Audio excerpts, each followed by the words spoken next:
ஓசூரில் தொடர் மழை காரணமாக அரசு மருத்துவமனையின் சுற்றுச்சுவர் இடிந்து விழுந்தது. நிர்வாகத்தின் அலட்சியம் என பொதுமக்கள் குற்றச்சாட்டு. கிருஷ்ணகிரி மாவட்டம் ஓசூர் அரசு மாவட்ட தலைமை மருத்துவமனை செயல்பட்டு வருகிறது. இந்த மருத்துவமனையில் ஏற்கனவே அமைக்கப்பட்டிருந்த சுற்றுச்சுவர் கடந்த 2024ஆம் வருடம் நெடுஞ்சாலைத்துறையினர் சாலை பணியின் பொழுது இடித்து அப்புறப்படுத்தியுள்ளனர். பிறகு மிகவும் ஆபத்தான நிலையில் மருத்துவ பயனாளிகள் அன்றாடம் சிரமத்திற்கு உள்ளாகியுள்ளனர். இந்த நிலையில் 2 நாட்களாக தொடர் கனமழை காரணமாக மீதமுள்ள சுற்றுச்சுவர் தற்பொழுது இடிந்து விழுந்துள்ளது.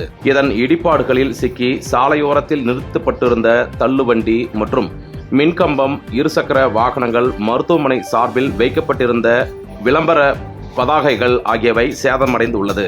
இதனால் மருத்துவமனைக்கு சுற்றுச்சுவர் இல்லாமல் பாதுகாப்பற்ற சூழல் ஏற்பட்டுள்ளது. இங்குள்ள பகுதிகளில் மருத்துவர்கள், மருத்துவ பணியாளர்கள் என அனைத்து தரப்பினரும் இருசக்கர வாகனங்கள் நிறுத்தி வைத்துவிட்டு செல்கின்றனர். எனவே இதற்கு பாதுகாப்பு இல்லாத நிலையில் பலமுறை மருத்துவமனை நிர்வாகத்தின் கவனத்திற்கு கொண்டு சென்றும் சுற்றுச்சுவர் கட்டுவதற்கான நடவடிக்கைகளை மேற்கொள்ளவில்லை. இது தொடர்பாக பலமுறை மாநகராட்சி மாமன்ற கூட்டத்திலும் வார்டு கவுன்சிலர்கள் பேசியிருந்தும் எந்த பயனும் இல்லாமல் தற்பொழுது மீதம் இருந்த சுற்றுச்சுவரும் மலைக்கு இடிந்து விழுந்து கீழே விழுந்துள்ளது.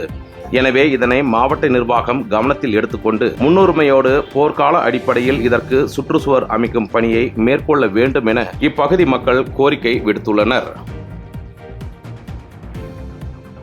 செய்திகளை உடனுக்குடன் தெரிந்து கொள்ள கீழ்கண்ட கேபிள் மற்றும் டிடிஎச் நெட்வொர்க்குகளில் எம்நாடு செய்தி தொலைக்காட்சியை காணுங்கள்.